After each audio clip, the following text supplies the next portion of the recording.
അപ്പോൾ ഇന്ന് 1000 രൂപയ്ക്ക് പണിയെടുത്തു. എന്നത്തെയും പോലെ നേരെ ഡ്യൂട്ടി കഴിഞ്ഞിട്ട് വന്നിട്ട് സൈറ്റിലെത്തി. ഇന്ന് കിട്ടിയതും റബ്ബർ കാർഡാണ്. അപ്പോൾ ഒന്ന് ഫിറ്റ് ചെക്ക് ചെയ്തിട്ട് ഞാൻ നേരെ മുഖമൊക്കെ മറച്ചു. എന്നിട്ട് ഗ്ലാസ്സൊക്കെ വെച്ച് നേരെ വെട്ടാനിറങ്ങി. എന്നെപ്പോലെ ഇങ്ങനെ അതിൻ്റെ ഇതിൻ്റെയും താഴെ പോയിരുന്ന് പണിയെടുക്കാൻ മടിയുള്ള ആൾക്കാർക്ക് സ്വന്തമായിട്ട് വല്ല പണിയെടുക്കുന്ന താല്പര്യം ഉണ്ടെങ്കിൽ ഇങ്ങനെ വല്ലതും ചെയ്യണത് തന്നെയാണ് നല്ലത്.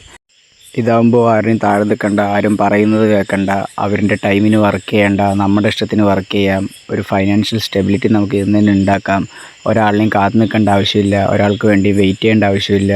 ഇത് സ്വന്തമായി പണിയെടുക്കുന്നു, സ്വന്തമായിട്ട് പണം ഉണ്ടാക്കുന്നു, അത് സ്വന്തമായിട്ട് ഇഷ്ടത്തിന് ചിലവാക്കുന്നു. പക്ഷെ ഒരു കാര്യം ആലോചിക്കുക, ശാശ്വതമല്ല. എന്നിട്ട് നേരെ ഭക്ഷണം കഴിച്ചിട്ട് ഞാൻ കുറച്ച് നേരം റെസ്റ്റ് എടുത്തിട്ട് പിന്നെയും വെട്ടാനിറങ്ങിയപ്പോൾ അതിൻ്റെ താഴത്തെ റബ്ബർ കാർഡായിരുന്നു. പിന്നെ അതൊരു സൈഡിൽ നിന്ന് വെട്ടി അത് താഴത്തെ കണ്ടത്തിലേക്ക് ഇറങ്ങിയതും പിന്നെ ചായ വന്നു. ചായ കുടിച്ച് കഴിഞ്ഞപ്പോൾ കൂടെ ഒരു പഴം ഉണ്ടായിരുന്നു, പക്ഷേ വീഡിയോ എടുക്കാൻ മറന്നു. അത് കഴിഞ്ഞിട്ട് നേരെ ഞാൻ ആ താഴത്തെ കണ്ടും കൂടെ വെട്ടി. പിന്നെ മേലെ കുറച്ച് സീനായിരുന്നു, അപ്പോൾ ബ്ലേഡ് ഇടണം. ചാട്ടം മാറ്റി ബ്ലേഡ് ഇട്ട് വെട്ടാൻ തുടങ്ങി. അങ്ങനെ അതങ്ങോട്ട് വെട്ടി ഫിനിഷ് ചെയ്തു. ഇതാണ് വെട്ടണതിന് മുമ്പുള്ള റബ്ബർ കാർഡ്, ഇതാണ് വെട്ടിക്കഴിഞ്ഞിട്ടുള്ള rubber card. I am so satisfied with that. എന്നിട്ട് എന്ത് ചെയ്തു, ഒന്ന് ഫിറ്റൊക്കെ ചെയ്തിട്ട് ഞാൻ നേരെ മെഷീൻ എടുത്തിട്ട് നേരെ വീട്ടിലേക്ക് വന്നപ്പോൾ ഇതാ റോട്ടിൽ നമ്മളെയും കാത്ത് 2 പേര്.